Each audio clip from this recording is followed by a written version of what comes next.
Hey guys, what is up? And Shadolance back for another review. Today I'm going to be doing the SG556 DMR, my personal favorite NX standard semi-automatic sniper rifle. So first off, I want to say, really fun gun to use. It's not necessarily the most practical, although I would be willing to say it is possibly the best NX standard semi-automatic, followed by the M110 SAS and the SR25 Mark 11, which is now out. Also, it has that variant, the Navy, which is also kind of nice. I would actually be expecting to see a NX Rare variant of this gun coming out eventually. It seems like the exact kind of gun that would have an NX Rare variant. I just feel like it's kind of a unique weapon. You don't see a whole lot of other guns like it. The closest thing to it is the M14 EBR that I'll be comparing it to. So it's really... There are really not many more guns that are like it. The M6A3 DMR is slightly like it, but there's enough differences with the silencer, the type of damage, the recoil, and even the ammo capacity, which makes it really something a little bit different. So hopping right into the stats, we're seeing a damage of 89, a portability of 45, rate of fire of 40, accuracy of 100, and recoil of 64. So recoil actually does matter on this gun because it stays in scope as a semi. The recoil is a little bit on the hefty side, but it is completely manageable. It's about that of an assault rifle, which is very nice. Most bolt actions tend to have around a 60, so that's a little above average, but then again, it's a semi-automatic. The accuracy is 100, similar to the M24, and the spread recovery is very, very fast on this gun. Now, granted, it's not as fast as the M24 because it's a bolt action, but the SG556 DMR doesn't even have to go out of scope to be able to get that spread to go back to normal.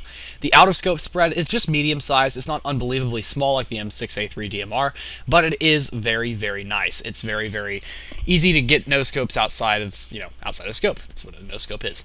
Ammo capacity is 20 of 20, so you're getting that max 20 shots per magazine, which is very nice. However, you can put an extended magazine to get up to 24 shots per mag, which is very, very nice. I do appreciate that.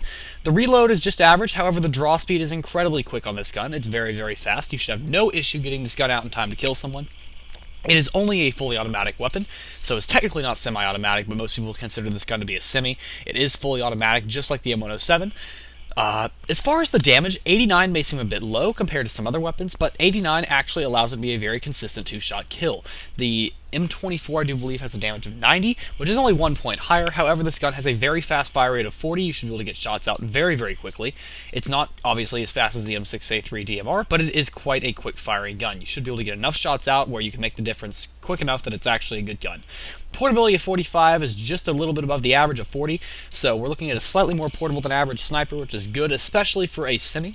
Most people tend to use these weapons for camping, but I find these guns a little more fun to use with rushing. It's just more convenient for me. I enjoy that. But like I said, it's a fun gun to use. I would never use this for competitive gameplay for the most part, unless we were playing a particularly crappy clan. But yeah, I just find this gun a lot more fun to be a fun gun. It's not really a competitive gun, which on the other hand makes it kind of a unique gun. It's more of a collector's gun. It's not something. It's kind of like the G11. It's a collector's gun. There are guns you could use that are better than it. Not that I would ever suggest a semi-automatic in a clan war, except maybe the M107 if you're particularly good with that kind of gun. But yeah, I'm going to be comparing this to the M14 EBR because it is the closest in performance. The stats aren't exactly right on. So going straight into the stats of the M14 EBR, has a base damage of 70, which is 19 points lower, quite a bit lower. However, it is still a consistent 2 to 3 shot kill at maximum range. The portability is 45, so same as the DMR.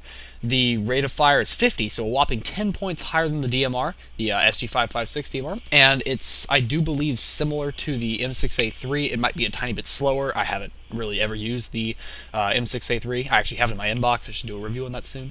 The rate of fire of 50, obviously, okay, so that's 10 points higher. Accuracy of 90 is 1 point higher than the average semi, which is typically around 89.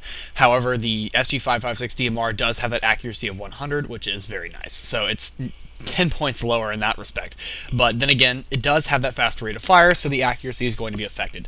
The recoil is also affected, being at 72, whereas the DMR is at a 64. So that is a kind of a difference there. You're seeing a 8-point difference, which is kind of a pain in the butt. And it is noticeable on the M14 EBR. It is one of the most underused weapons in the entire game. It's not particularly fantastic. It basically served the purpose of the SG556 DMR as an NX Rare before the SG556 DMR was released.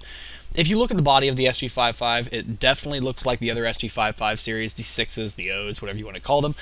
Similar to how the M6A3 DMR resembles the other M6A2 variants. It is the only one with the 3 suffix, so Honestly, I don't really know what those numbers are really supposed to mean at all, but I assume there is something important. It does have the pre-attached L9 scope, so it's pretty good for close range. I would typically say you should use this weapon at longer range, but I prefer to use it at close range because I find it more fun. It's alright, like I said before, for close range scoping, and it's absolutely excellent for picking off headshots. You will see a lot of times where I'm able to pick off single shot headshots during this clip. You'll see 4 or 5 of them, I'm pretty sure. There's quite a few. But, yeah. Overall, it's a gun I would recommend if you really enjoy semis. It's a must-have if you are a big semi-automatic user. This, the M110 SAS, and the SR25 Mark 11 are the big semi-automatic snipers you should be considering. I wouldn't ever really consider the MSG90 series, trying to go for the rare version of that or anything. I wouldn't really consider those. Obviously, the MSG90 mod camo is a little bit on the, well, it's a little bit different. It's fun to use and all, but I mean, really the SG556 DMR is the best available semi-automatic sniper rifle that I would ever consider using. Not that I'm a huge expert on semi-automatics, because I never really used them myself. I got this gun gifted to me by a friend, so that's all I mean, I never really even bought it for myself, so that should say something. But thank you guys for watching this review. I know it was kind of long, but thank you for watching, keeping your attention, and I will see you guys in the next video. Please rate, comment, subscribe, check out the Facebook link below, and I will see you guys in the next video. Shadolance out.